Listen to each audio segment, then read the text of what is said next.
আর এই দুটাকে কি বলা হয়? সাইড বা পার্শ্ব। ইংরেজিতে বলা হয় সাইড, বাংলা কি বলা হয়?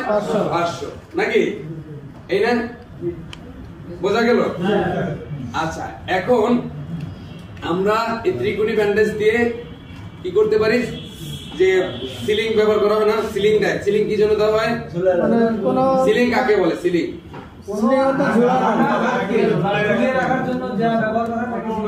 আপনাদের তো এটা তো রিভিউ ক্লাস না, তাহলে এই ক্লাসগুলো কারণ ওনার বাম হাত ভেঙে গেছে, ওনার বাম হাত বা ডান হাত, ঠিক আছে? আমি তো যে ডাক্তার বা প্রাথমিক চিকিৎসা রোগীর সমস্যা কোথায় হয়েছে আগে জিজ্ঞেস করবো না? অবশ্যই, ঠিক আছে? ওনার কোন হাত ভেঙে গেছে? ডান হাত। এই না? আচ্ছা, এখন যখন আমি গিরা প্রস্তুত করবো, এই যে পয়েন্টটাকে কি করব? তার যে বগো বা কনুই এই সাইডে রাখবো। কোন সাইডে? পয়েন্ট, শীর্ষটা। শীর্ষ কোথায় রাখবো? কনুর এখানে রাখবো, নাকি? এদিকে যেহেতু ওনার এই সাইডটা ভেঙে গেছে, নাকি? এই হাতটা, সেক্ষেত্রে আমি এই পয়েন্টটা এখানে ধরলাম নিচে, আর এই দিলাম, ঠিক আছে? এখন কি করবো আমরা? গিরা দিব, নাকি? তো এটাকে এভাবে রাখতে হবে না, গিটা দিতে হবে। এখন এখানে কি গিরে দিব? এই যে এখন আমি সিলিং দিলাম, তাহলে আমরা ওই যে রিব নট শিখছিলাম, রিব নটটা এখন লাগবে না, না এইভাবে রেখে দেব? না, রিব নট লাগবে, তাহলে তার কোনো কাজই হবে না। তাহলে আমি এখন রিব নট দেব। তাহলে এই লার্জ আর্ম, স্মল আর্ম আর কলার এন্ড কাপ, ঠিক আছে? এই ক্ষেত্রে যে পাশে যে হাত ভাঙবো সেই পাশেই গিরে দিতে পারবো, ঠিক আছে? শুধু সেন্ট জন কলার, ওই যে সেন্ট জন কোনটা, যদি কলার বন ভেঙে যায় তাহলে সেই পাশে গিরে দেওয়া যাবে, তার বিপরীত পাশে। তাহলে তিনটা আমি দেবো কি? লার্জ, স্মল আর কলার এন্ড কাপ। যে পাশে হবে সেই পাশে কি দেবো? গিরে দিব, রিব নটটা, ঠিক আছে? তাহলে এখানে আমি কি দিব? এখন রিব নট দিব, ঠিক আছে? তাহলে রিব নট আমরা দিতে পারবো না সবাই? তারপর কি করতে হবে? এটা খুঁজে দিতে হবে,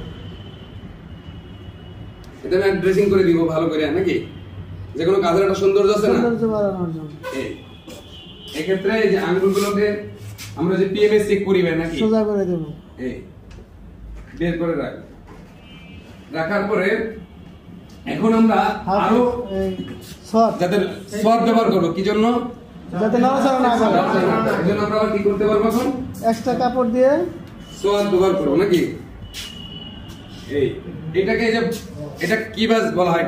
এটা হলো সরু ভাঁজ। এই ত্রিকোণী ব্যান্ডেজটাকে কয়টা ভাঁজ আছে? খোলা ভাঁজ, সরু ভাঁজ আর চওড়া ভাঁজ। খোলা যে প্রথম যখন পুরোটা ছিল ওটা কি? খোলা। আচ্ছা, তাহলে এই ধরলাম। এখন যখন আবার এখানে গিরে দিব তখন ওনাকে কি করতে বলতে হবে? হাতটা উঁচু করতে হবে, নিঃশ্বাসটা ধরে রাখতে হবে। কারণটা কি? আমরা যদি এখন এইভাবে আছে, আমি বাদন দিয়ে দিলাম, যখন শ্বাস প্রশ্বাস আপনি করবে না তখন আর কি কষ্ট হবে না? সেজন্য প্রথমে যদি শ্বাসটা ধরে রাখে, বুকটা ফুলে রাখে, তাহলে আর ওনার যখন উনি নিচে যাবে তাহলে আর সমস্যা হবে না। কিন্তু প্রথমে যদি আমি নিচে অবস্থায় বেঁধে রাখি তাহলে কি হবে? যখন শ্বাস নেবে তখন কষ্ট হবে, ঠিক আছে? তাহলে আমরা বলবো নিঃশ্বাসটা ধরে রাখে। ততক্ষণে আমরা এখানে আবার কি দিয়ে দেবো? আবারও কি তার জন্য আবার কি রিব নট দিতে হবে? এখন বাজন দিয়ে দিব, নাকি? পারবো না আমরা? রিব নট পারবো? প্রাথমিক চিকিৎসার ক্ষেত্রে সব রিব নট হবে। হ্যাঁ, প্রাথমিক চিকিৎসার ক্ষেত্রে সব রিব নট, ঠিক আছে? ঠিক আছে, নিলাম, ঠিক আছে? নেওয়ার পরে আবার আরেকটা ভাঁজ দিলাম, হয়ে গেল কি আমার? চওড়া ভাঁজ। এখন এটা কি কোথায় ধরবো? এই দিয়ে এখানে বাঁধন দিয়ে দেব। পারবো না আমরা? একই গিরাটা ওই রিব নটই, এই যে শুধু চওড়া ভাঁজ দিয়ে নেব। পারবো না চওড়া ভাঁজ দিতে? পয়েন্টটাকে ভূমির কাছে নিলেন, নিয়ে ছোট বাচ্চাদের ক্ষেত্রে অথবা কি দুষ্ট বালক, আমরা এই ক্ষেত্রে কি করি? কলার এন্ড কাপ দিই, ঠিক আছে? এই গিরাটা শিখা না, গ্লোভিস আগে শিখানো নেই। এখানে তো আপনাদের একটাই শেষ করতে করতে অনেক ক্লাস চলে যাচ্ছে, আপনারা যেটাই ধরি ওটাই পারতেছেন না। শেখার জন্য অবশ্যই আসছেন, অবশ্যই শিখবেন। আচ্ছা, এই এখন শিখেন গ্লোভিস আমরা কিভাবে দিচ্ছি। এই যে সহজটা দিয়ে দিই,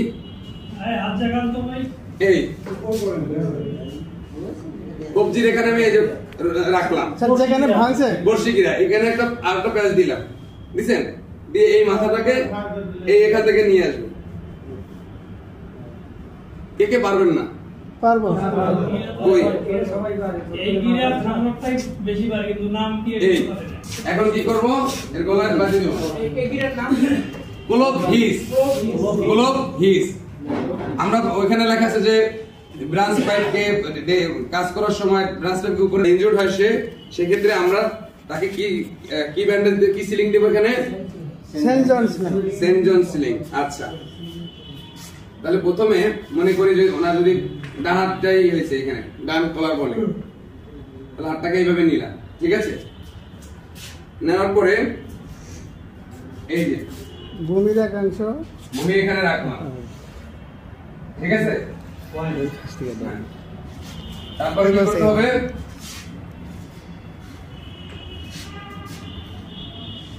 এতক্ষণ আমরা কি করছিলাম? নিচ থেকে দিছিলাম, এবার কিন্তু উপরে ফেলাইছি, ঠিক আছে? তারপরে যেহেতু ওনার কোন পাশের কলার বোন ভেঙে গেছে? ডান পাশে। ডান পাশে, তাহলে গিরেটা দেবো কোথায়? বাম পাশে। বাম পাশে দিব, ঠিক আছে?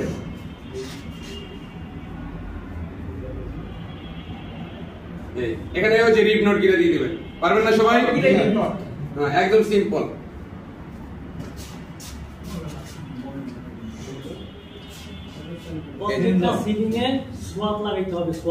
এখানে তারপর কি দিয়ে দেবো আমরা? সোয়াদ দিয়ে দেবো। সোয়াদ পারবেন না সবাই? আলাদা এক্সট্রা দিয়ে সোয়াদটা কি শুরু বাজে হবে নাকি চৌড়া বাজে হবে? শুরু হয়ে এই দিলেন, শ্বাস দিতে হবে। এই ক্ষেত্রে আমাদের দুইটা ব্যান্ডেজ লাগাবো। ওকে, পারবেন আপনারা সিলিং দিতে? যত ধরনের ব্যান্ডেজ আছে, ব্যান্ডেজ কোনো কঠিন জিনিস না, শুধুমাত্র ড্রেসিং, বালকি ড্রেসিং, মানে মোটা কাপড়টার মোটা কাপড়, যে জায়গা ফাটছে ওই জায়গা লাগাবো, কাপড়টি ব্যান্ডেজ করবো, যে জায়গা কাটছে